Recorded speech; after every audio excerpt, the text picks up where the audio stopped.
तीसरी सूरत हाल दिल्ली से सामने आ रही है, जहां पर इंडियन आर्मी चीफ जो है वो अब मिलने पहुंचे हैं उनके डिफेंस मिनिस्टर, होम मिनिस्टर्स या दूसरी जो अहम उनकी मीटिंग्स शुरू हुई हुई हैं। लेकिन इसमें जो इम्पोर्टेंट बात है वो ये इंडियन आर्मी चीफ का अराइवल है। जनरल्स आए हैं जो क्यादत कर रहे हैं इंडिया की डिफरेंट फोर्सेस की। अब वो सुजुकी गाड़ी के अंदर आए, पहुंचे हैं, वो वजीर दिफा के घर पहुंचे हैं, अपनी सरकारी गाड़ी में पहुंचे हैं। आने वाले दिनों में क्या हो सकता है, किस किस्म का कोई एक्शन लिया जा सकता है, वो सारी चीजें वहां पे डिस्कस होंगी। लेकिन ये इनके आगे पीछे मेरा ख्याल एक एक सिक्योरिटी की गाड़ी है और दरमियान में वो एक नॉर्मल सुजुकी कार में, जिस पर 4 स्टार जनरल्स का अगर आप देखें तो पीछे और ना कोई बहुत ज्यादा बंदूकें, ना कोई बंदूकों वाले बंदे, ना कोई कमांडोज, ना कोई हटो बच्चों, ना कोई पायलट साथ आ रहे हैं आगे।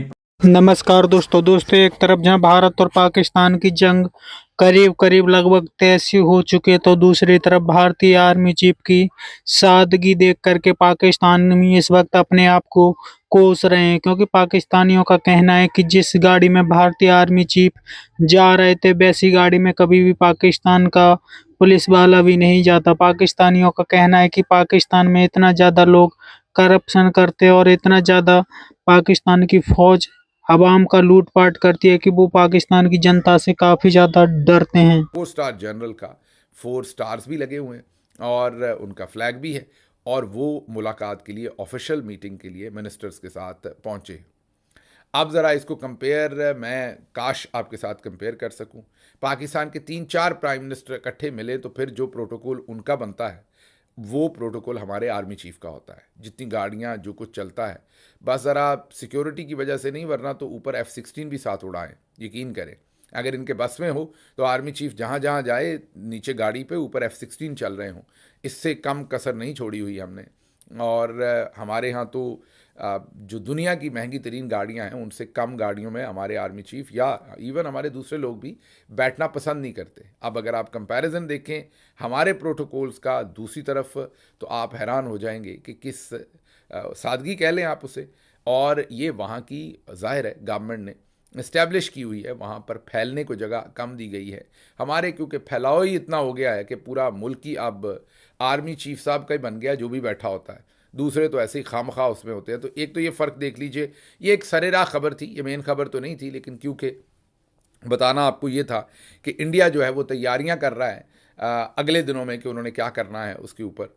तो उसके लिए उनके आर्मी चीफ का अराइवल हुआ, तो जो उसकी फुटेज थी गाड़ी की, वो उसने जाहिर है एक आप ये कहिए कि हैरानी पैदा की है हम सब की आंखों में कि एक तरफ उनके आर्मी चीफ हैं जिनका लोगों को नाम भी नहीं पता होगा, हमें भी नहीं पता कि उनका नाम क्या है, लेकिन दूसरी तरफ हमारे आर्मी चीफ हैं तो वो चाहते हैं कि ज़मीनी खुदा वही हैं और किसी का यहाँ पर कोई नाम लेवा ना हो। तीसरी तरफ जो कश्मीर है उसके अंदर बहुत सख्त ऑपरेशन शुरू कर रखा है हिंदुस्तानी फोर्सेस ने। 63 मकामात पर छापे मारे गए हैं, हज़ारों कश्मीरी जो हैं वो गिरफ़्तार कर लिए गए हैं, लोगों के घर जो हैं वो मस्मार कर दिए गए हैं। ये वही सूरत हाल आप समझ लीजिए जो पहले भी कश्मीर में हम बहुत दफ़ा देख चुके हैं। 370 के बाद भी ऐसा ही सूरत हाल बनाई गई थी। इससे मिलती जुलती, ज़ाहिर है इतना इतना मैसिव तो नहीं, लेकिन या शायद इतना ही मैसिव आपने 9 मई के बाद पाकिस्तान में भी देखा था।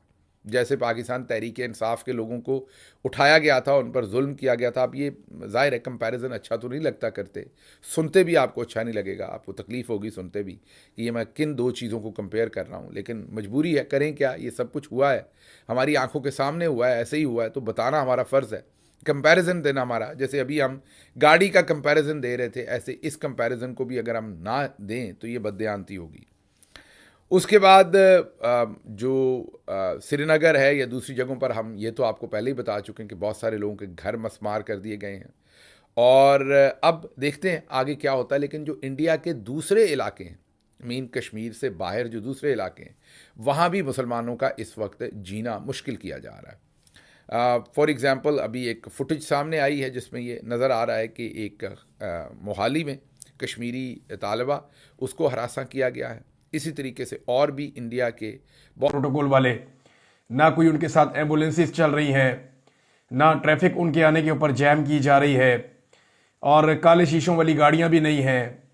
यानी मामूली सुजुकी गाड़ी के अंदर आ रहे हैं इंडिया की फौज चलाने वाले, यानी बहुत बड़ी फौज है इंडिया की, पाकिस्तानी फौज से बहुत बड़ी है और बहुत बड़ा बजट है उनका, बहुत बड़ा मुल्क है उनका, लेकिन मामूली सुजुकी गाड़ी है और काले शीशे भी नहीं है, सड़क भी नहीं बंद की हुई, और वो आ गए हैं किसके घर? राजनाथ सिंह के घर पहुंचे हैं। ये भारतीय आर्मी, नेवी और air force chief general Anil Chauhan, ये साहब आए मिलने के लिए। अब आप इनका सूरत का आप अंदाजा कर लें कि इंडिया के अंदर एक मिलिट्री को कमांड करने वाला आदमी जो है उसका प्रोटोकॉल क्या है, पाकिस्तान में क्या है। क्या पाकिस्तान के वजीर दिफा की इतनी औकात है? देखें, इंडिया का वजीर दिफा जो है राजनाथ सिंह, वो खुद से इलेक्शन जीत कर आया है। पाकिस्तानी वजीर दिफा जो है वो ना 2013 का इलेक्शन जीत सका, ना 2018 का, ना 2024 का। तीनों मरतबा वो जर्नलों को टेलीफोन करके उनकी मिन्नतें करके, और ख़ुद वो बता चुका है, ये कोई ढकी छुपी बात नहीं है। वो खुद उसने कहा कि मैं, ख्वाजा आसिफ ने अपने मुंह से कहा कि मैंने जनरल कमर जावेद बाजवा को फ़ोन करके अपनी सीट ली। 2024 का इलेक्शन सारी दुनिया जानती है कि रिहाना डार साहिबा जीत गई थी और ख्वाजा आसिफ ने मिलिट्री एस्टेब्लिशमेंट के साथ मिलकर धांधली की है, क्योंकि एक डिज़ाइन था जनरल आसिम मुनीर साहब का कि इमरान खान को और उनकी पार्टी को इक़्तिदार में नहीं आने देना। तो अब ये भारत के अंदर आप ये देखें कि ये हैसियत है उनकी आर्मी की कि उनकी आर्मी का सरबराह आता है वज़ीर दिफा को ब्रीफिंग देने के लिए उसके घर पे, और कोई प्रोटोकॉल नहीं है। यहां पे पाकिस्तान का वज़ीर दिफा उस प्रोटोकॉल के अंदर फंस जाता है ट्रैफिक में, जहां से आर्मी चीफ गुजर रहा होता है। और ये वाकया बाकायदा रिपोर्ट हो चुका है कि ख्वाजा आसिफ ट्रैफिक के अंदर फंस गए। फंसने की वजह यह थी कि उनका जो सबऑर्डिनेट है या उनका जो जूनियर है, जो उनके अंडर में काम करता है, वो सड़क के ऊपर से गुजर रहा था। तो पाकिस्तान जो है वो एक ऐसे मिलिट्री स्टेट बन चुका है, हम इसको डिनाई नहीं कर सकते।